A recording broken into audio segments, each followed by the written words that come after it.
और चंद्रशेखर, यहाँ पर जो बाबा साहेब भीमराव अंबेडकर के अपमान पर जो ये घमासान मचा हुआ है, ये दरअसल उनके प्रति जो आदर सम्मान देश का है उसका इजहार आप होते देख रहे हैं। अब विशुद्ध राजनीति हो रही है और नफे नुकसान का आकलन हो रहा है सत्ता पक्ष विपक्ष दोनों तरफ से।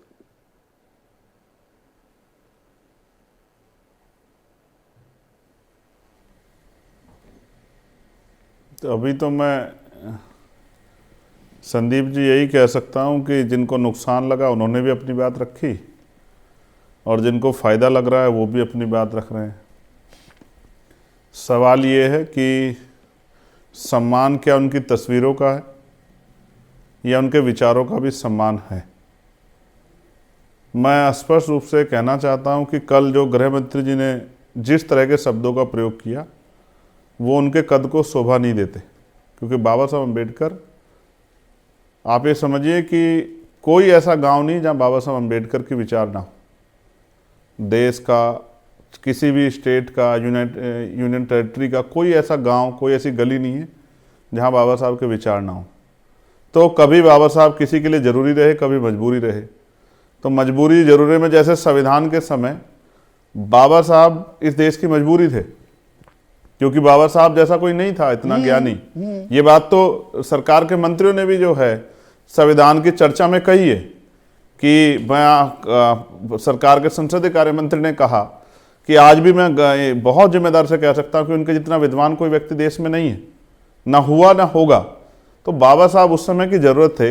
नहीं, यहाँ पर चंद्रशेखर एक सेकंड के लिए हमला कांग्रेस की तरफ एक सेकंड के लिए रोक रहा हूं। और यहाँ दर्शकों को, देशवासियों को, बहुत कम लोगों को शायद ये जानकारी होगी, बाबा साहब भीमराव अंबेडकर की बात होते हैं कि भाई बहुत अच्छे कानूनविद थे, वकालत करते थे और उनकी संविधान पर पकड़ थी, संविधान के रचयिता थे। बहुत कम लोग ये जानते होंगे कि वित्तीय मामलों पर, फाइनेंशियल इंप्लीकेशंस पर, फाइनेंस पर, बजटिंग पर उनकी ऐसी कमाल की पकड़ थी। और रिजर्व बैंक ऑफ इंडिया जो 1935 में जिसकी स्थापना हुई, वो जो एक्ट आई, उसके रचयिता भी बाबा साहेब भीमराव अंबेडकर, ये उन्हीं का मास्टर प्लान था। एग्जैक्टली। ये लोगों को कम, मैं इसीलिए थोड़ा मैंने कहा ये जानकारी भी जोड़ दूं। आप जारी रखिए प्लीज। मैं आपसे कह रहा हूं, जब आपने ये बात कही तो मैं कुछ और फिर बातें आपसे कह देता हूं।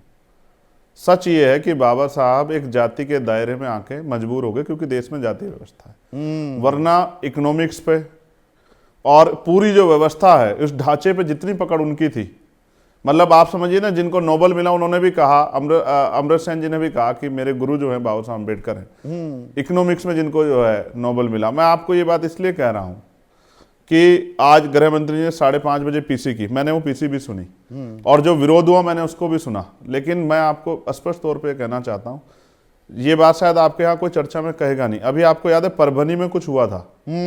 परभनी में हुआ ये कि बाबा साहब अम्बेडकर के स्टैचू और संविधान की प्रतिकृति को छेड़खानी की गई थी। एक बड़ा विरोध हुआ जिसमें एक लड़का जो है सोमनाथ की जान भी चली गई पुलिस की मारपीट में। मैं आपको जो सच कहना चाहता हूँ ये है, बाबा साहब का अपमान करने की हिम्मत आज किसी में भी नहीं है। अगर गलती से किस पे हो भी जाता है तो उसको भी एहसास हो जाता है, क्योंकि बाबा साहब को मानने वाले लोग देश में नहीं दुनिया में बहुत हैं। और उनके मानने वाले वो अनुयायी हैं, भक्त नहीं है, लेकिन वो बाबा साहब के सम्मान के साथ हुई छेड़खानी पे कुछ भी कर गुजर सकते हैं। आज अगर देश में कहीं बाबा साहब की स्टैचू पे अगर स्टैचू के साथ छेड़खानी हो जाती है तो पूरे प्रशासन में हड़कंप मच जाता है, क्योंकि हमारे लोग सब कुछ बर्दाश्त कर सकते हैं, लेकिन अपने मुक्तिदाता का, हो सकता है अमित शाह जी के लिए, भाजपा के लिए बाबा साहब जो हैं वो पूजनीय हों या ना हो, या वो पूजते हों या उनके विचारों पर चलने की बात करते हो, या उनको भगवान मानते हो नहीं मानते हो, लेकिन इस देश के करोड़ों शोषितों, वंचितों, महिलाओं के लिए वो मुक्तिदाता हैं। और मेरे लिए इवन एडवोकेट चंद्रशेखर आजाद अगर मेंबर ऑफ पार्लियामेंट है तो डॉक्टर बाबा साहब अम्बेडकर के संविधान की वजह से है। अगर इंदिरा गांधी जी प्राइम मिनिस्टर बनी महिला होने के बाद तो बाबा साहब अम्बेडकर के संविधान की वजह से बनी। उनको आप किसी भी तरह से कोशिश करके देश से अलग नहीं कर सकते। उनके विचार, उनका समर्पण, उनका सहयोग, उनका योगदान वो देश में हमेशा रहेगा। बाबा साहब सदैव थे, सदैव हैं और सदैव रहेंगे। कांग्रेस नहीं रही सत्ता में, उनका भाजपा भी नहीं रहेगी, हुआ, चंद्रशेखर आजाद, और 1990 में देश को याद आई थी जी कि भारत रत्न दिया जाना चाहिए। और 90 के दशक में आपके आने से पहले मैं A.K. वाजपेयी से यही पूछ रहा था कि अभी तो बाबा साहेब भीमराव अंबेडकर की कसीदे पढ़े जा रहे हैं, 90 के दशक में किताबें भी छप रही थी, वर्शिपिंग फॉल्स गॉड, और वो किताब किस पर थी? बाबा साहेब भीमराव अंबेडकर। दो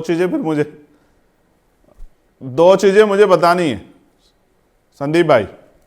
पहली चीज ये कि आपने कहा कि बहुत लंबा समय लग गया, मैं भी सुन रहा था आपके डिबेट को, भारत रत्न देने में, जबकि उस समय के तत्कालिक जो उससे पहले पूर्व प्राइम मिनिस्टर थे उन्होंने खुद को दिया। आपने नेहरू जी का, इंदिरा जी का जिक्र किया, मैं उनका भी सम्मान करता हूं। ये बात सही है कि बहुत समय लगी बाबा साहब अम्बेडकर को पहचानने में, या उनके कद की, उनका जो कद था उसको ध्यान में रख के उनके प्रति समर्पण पे, और ये हुआ एक समय पे आके, ये हुआ भी। लेकिन आपको याद है कि बाबा साहब की शव यात्रा भी निकाली गई उनके जीते जी। कहीं आप वो भूल तो नहीं रहे? नहीं, अच्छा किया आपने बाबा साहब के जीते जी उनकी शव यात्रा आरएसएस के लोगों ने निकाली। ये भी भूलने का विषय नहीं है। बाबा साहब सबके लिए, बाबा साहब जब अपने लोगों की बात करते थे, बाबा साहब महिलाओं की बात करते थे, उन्होंने हिंदू कोड बिल पे इस्तीफा भी दिया। मैं कांग्रेस को प्रोटेक्ट करने के लिए, डिफेंस करने के लिए नहीं बैठा हूं आपके चैनल पे संदीप भाई। स्पष्ट है, जिसने जो कहा, आज जो सरकार के मंत्रियों को जो मौका मिला है वो कांग्रेस के कर्मों की वजह से मिला है।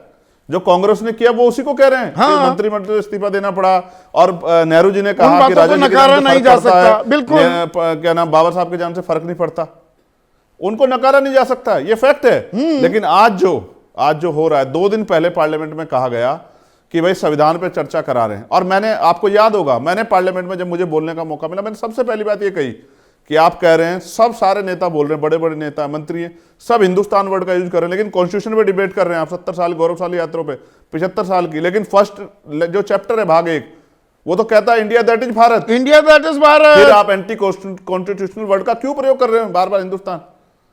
तो सरकार के मंत्रियों ने बोला, विपक्ष के नेताओं ने बोला, तो जब आप पार्लियामेंट में संविधान पर चर्चा कर रहे हैं तो आप उस वर्ड का यूज भी नहीं कर रहे हैं। नहीं, बहुत ही अहम बात आपने कही, और वक्त निकाला। कह रहा हूं, मैं भूतकाल पे चर्चा नहीं कर रहा हूं। नहीं, पर आपने वर्तमान पे चर्चा कर रहा हूं कि आज अगर बाबा साहब को, संदीप भाई एक सेकंड, अगर आज बाबा साहब का अपमान करने कोई का प्रयास करेगा, मैं आपको ईमानदार से कह रहा हूं, अगर गृह मंत्री जी पोजीशन नहीं लेते, मैं आपको लिख कर देता हूं कि कल सुबह देश के सड़कों पे अंबेडकरवादी आके अपने बाबा साहब के अपमान का जवाब देता। मेरी बात को आप याद रखना, और भविष्य में कोई करके देख ले। किसी को अगर ये घमंड हो, सत्ता विपक्ष को कोई करके देखे, बाबा साहब के खिलाफ कुछ करके देखे, बोल के देखे, तो अंबेडकरवादी बताएंगे कि वो उनके सम्मान की रक्षा कैसे कर सकते हैं। वो सरकार और विपक्ष के अधीन नहीं है। बहुत बहुत शुक्रिया चंद्रशेखर रावण आजाद।